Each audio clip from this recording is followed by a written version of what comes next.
شروع اللہ کے نام سے جو بڑا مہربان نہایت رحم والا ہے۔ یاسین، قسم ہے قرآن کی جو حکمت سے بھرا ہوا ہے۔ اے محمد صلی اللہ علیہ وآلہ وسلم، بے شک تم پیغمبروں میں سے ہو، سیدھے رستے پر۔ یہ خدائے غالب اور مہربان نے نازل کیا ہے تاکہ تم ان لوگوں کو جن کے باپ دادا کو متنبع نہیں کیا گیا تھا متنبع کر دو، وہ غفلت میں پڑے ہوئے ہیں۔ ان میں سے اکثر پر خدا کی بات پوری ہو چکی ہے، سو وہ ایمان نہیں لائیں گے۔ ہم نے ان کی گردنوں میں طوق ڈال رکھے ہیں اور وہ ٹھوڑیوں تک پھنسے ہوئے ہیں تو ان کے سر الل رہے ہیں، اور ہم نے ان کے آگے بھی دیوار بنا دی اور ان کے پیچھے بھی، پھر ان پر پردہ ڈال دیا تو یہ دیکھ نہیں سکتے۔ اور تم ان کو نصیحت کرو یا نہ کرو ان کے لیے برابر ہے، وہ ایمان نہیں لانے کے۔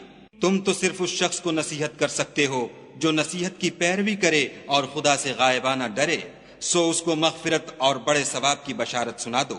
بے شک ہم مردوں کو زندہ کریں گے، اور جو کچھ وہ آگے بھیج چکے اور جو ان کے نشان پیچھے رہ گئے ہم ان کو قلم بند کر لیتے ہیں، اور ہر چیز کو ہم نے کتاب روشن یعنی لوح محفوظ میں لکھ رکھا ہے۔ اور ان سے گاؤں والوں کا قصہ بیان کرو جب ان کے پاس پیغمبر آئے، یعنی جب ہم نے ان کی طرف 2 پیغمبر بھیجے تو انہوں نے ان کو جھٹلایا، پھر ہم نے تیسرے سے تقویت دی تو انہوں نے کہا کہ ہم تمہاری طرف پیغمبر ہو کر آئے ہیں۔ وہ بولے کہ تم اور کچھ نہیں مگر ہماری طرح کے آدمی ہو، اور خدا نے کوئی چیز بھی نازل نہیں کی، تم محض جھوٹ بولتے ہو۔ انہوں نے کہا کہ ہمارا پروردگار جانتا ہے کہ ہم تمہاری طرف پیغام دے کر بھیجے گئے ہیں، اور ہمارے ذمے تو صاف صاف پہنچا دینا ہے اور بس۔ وہ بولے کہ ہم تم کو نامبارک دیکھتے ہیں، اگر تم باز نہ آؤ گے تو ہم تمہیں سنگسار کر دیں گے اور تم کو ہم سے دکھ دینے والا عذاب پہنچے گا۔ انہوں نے کہا کہ تمہاری نحوست تمہارے ساتھ ہے، کیا اس لیے کہ تم کو نصیحت کی گئی؟ بلکہ تم ایسے لوگ ہو جو حد سے تجاوز کر گئے ہو۔ اور شہر کے پرلے کنارے سے ایک آدمی دوڑتا ہوا آیا، کہنے لگا کہ اے میری قوم، پیغمبروں کے پیچھے چلو، ایسوں کے جو تم سے صلاح نہیں مانگتے اور وہ سیدھے رستے پر ہیں۔ اور مجھے کیا ہے کہ میں اس کی پرستش نہ کروں جس نے مجھے پیدا کیا، اور اسی کی طرف تم کو لوٹ کر جانا ہے۔ کیا میں ان کو چھوڑ کر اوروں کو معبود بناؤں؟ اگر خدا میرے حق میں نقصان کرنا چاہے تو ان کی سفارش مجھے کچھ بھی فائدہ نہ دے سکے، اور نہ وہ مجھے چھڑا ہی سکیں۔ تب تو میں صریح گمراہی میں مبتلا ہو گیا۔ میں تمہارے پروردگار پر ایمان لایا ہوں، سو میری بات سن رکھو۔ حکم ہوا کہ بہشت میں داخل ہو جا۔ بولا کاش میری قوم کو خبر ہو کہ خدا نے مجھے بخش دیا اور عزت والوں میں کیا، اور ہم نے اس کے بعد اس کی قوم پر کوئی لشکر نہیں اتارا، اور نہ ہم اتارنے والے تھے ہی۔ وہ تو صرف ایک چنگھاڑ تھی آتشیں، سو وہ اس سے ناگہاں بجھ کر رہ گئے۔ بندوں پر افسوس ہے کہ ان کے پاس کوئی پیغمبر نہیں آتا مگر اس سے تمسخر کرتے ہیں۔ کیا انہوں نے نہیں دیکھا کہ ہم نے ان سے پہلے بہت سے لوگوں کو ہلاک کر دیا تھا؟ اب وہ ان کی طرف لوٹ کر نہیں آئیں گے، اور سب کے سب ہمارے روبرو حاضر کیے جائیں گے۔ اور ایک نشانی ان کے لیے زمین مردہ ہے کہ ہم نے اس کو زندہ کیا اور اس میں سے اناج اگایا، پھر یہ اس میں سے کھاتے ہیں، اور اس میں کھجوروں اور انگوروں کے باغ پیدا کیے اور اس میں چشمے جاری کر دیے تاکہ یہ ان کے پھل کھائیں، اور ان کے ہاتھوں نے تو ان کو نہیں بنایا، تو پھر کیا یہ شکر نہیں کرتے؟ وہ خدا پاک ہے جس نے زمین کی نباتات کے اور خود ان کے اور جن چیزوں کی ان کو خبر نہیں سب کے جوڑے بنائے۔ اور ایک نشانی ان کے لیے رات ہے کہ اس میں سے ہم دن کو کھینچ لیتے ہیں تو اس وقت ان پر اندھیرا چھا جاتا ہے، اور سورج اپنے مقرر رستے پر چلتا رہتا ہے۔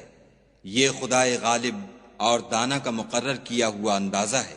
اور چاند کی بھی ہم نے منزلیں مقرر کر دیں، یہاں تک کہ گھٹتے گھٹتے کھجور کی پرانی شاخ کی طرح ہو جاتا ہے۔ نہ تو سورج ہی سے ہو سکتا ہے کہ چاند کو جا پکڑے، اور نہ رات ہی دن سے پہلے آ سکتی ہے، اور سب اپنے اپنے دائرے میں تیر رہے ہیں۔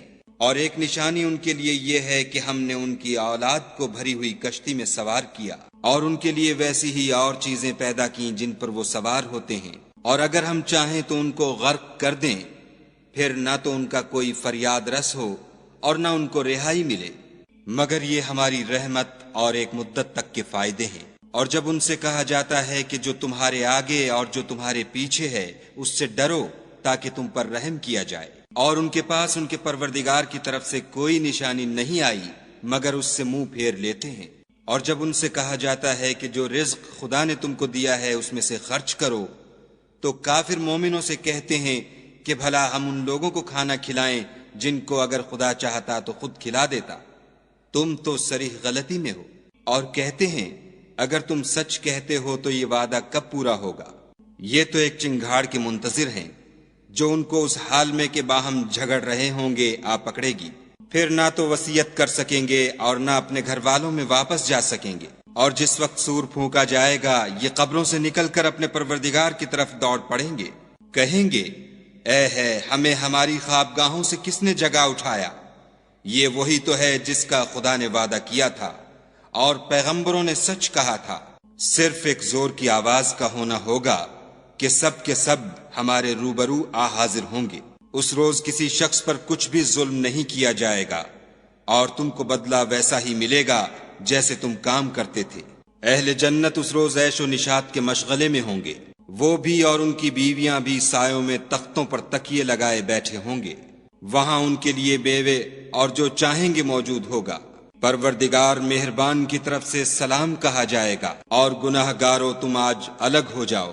اے آدم کی اولاد، ہم نے تم سے کہہ نہیں دیا تھا کہ شیطان کو نہ پوجنا، وہ تمہارا کھلا دشمن ہے، اور یہ کہ میری ہی عبادت کرنا یہی سیدھا رستہ ہے۔ اور اس نے تم میں سے بہت سی خلقت کو گمراہ کر دیا تھا، تو کیا تم سمجھتے نہیں تھے؟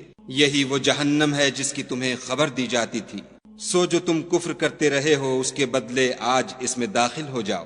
آج ہم ان کے منہوں پر مہر لگا دیں گے اور جو کچھ یہ کرتے رہے تھے ان کے ہاتھ ہم سے بیان کر دیں گے اور ان کے پاؤں اس کی گواہی دیں گے۔ اور اگر ہم چاہیں تو ان کی آنکھوں کو مٹا کر اندھا کر دیں، پھر یہ رستے کو دوڑیں تو کہاں دیکھ سکیں گے؟ اور اگر ہم چاہیں تو ان کی جگہ پر ان کی صورتیں بدل دیں، پھر وہاں سے نہ آگے جا سکیں اور نہ پیچھے لوٹ سکیں۔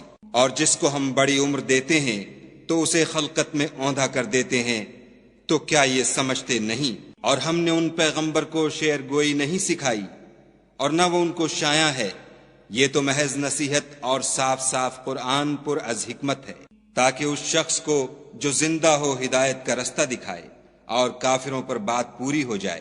کیا انہوں نے نہیں دیکھا کہ جو چیزیں ہم نے اپنے ہاتھوں سے بنائیں ان میں سے ہم نے ان کے لیے چار پائے پیدا کر دیے اور یہ ان کے مالک ہیں، اور ان کو ان کے قابو میں کر دیا تو کوئی تو ان میں سے ان کی سواری ہے اور کسی کو یہ کھاتے ہیں، اور ان میں ان کے لیے اور فائدے اور پینے کی چیزیں ہیں، تو کیا یہ شکر نہیں کرتے؟ اور انہوں نے خدا کے سوا اور معبود بنا لیے ہیں کہ شاید ان سے ان کو مدد پہنچے، مگر وہ ان کی مدد کی ہرگز طاقت نہیں رکھتے، اور وہ ان کی فوج ہو کر حاضر کیے جائیں گے۔ تو ان کی باتیں تمہیں غمناک نہ کر دیں، یہ جو کچھ چھپاتے اور جو کچھ ظاہر کرتے ہیں ہمیں سب معلوم ہے۔ کیا انسان نے نہیں دیکھا کہ ہم نے اس کو نطفے سے پیدا کیا، پھر وہ تڑاک پڑاک جھگڑنے لگا اور ہمارے بارے میں مثالیں بیان کرنے لگا اور اپنی پیدائش کو بھول گیا، کہنے لگا کہ جب ہڈیاں بوسیدہ ہو جائیں گی تو ان کو کون زندہ کرے گا؟ کہہ دو کہ ان کو وہ زندہ کرے گا جس نے ان کو پہلی بار پیدا کیا تھا، اور وہ سب قسم کا پیدا کرنا جانتا ہے، وہی جس نے تمہارے لیے سبز درخت سے آگ پیدا کی، پھر تم اس کی ٹہنیوں کو رگڑ کر ان سے آگ نکالتے ہو۔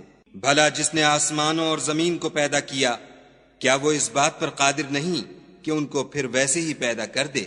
کیوں نہیں؟ اور وہ تو بڑا پیدا کرنے والا اور علم والا ہے۔ اس کی شان یہ ہے کہ جب وہ کسی چیز کا ارادہ کرتا ہے تو اس سے فرما دیتا ہے کہ ہو جا، تو وہ ہو جاتی ہے۔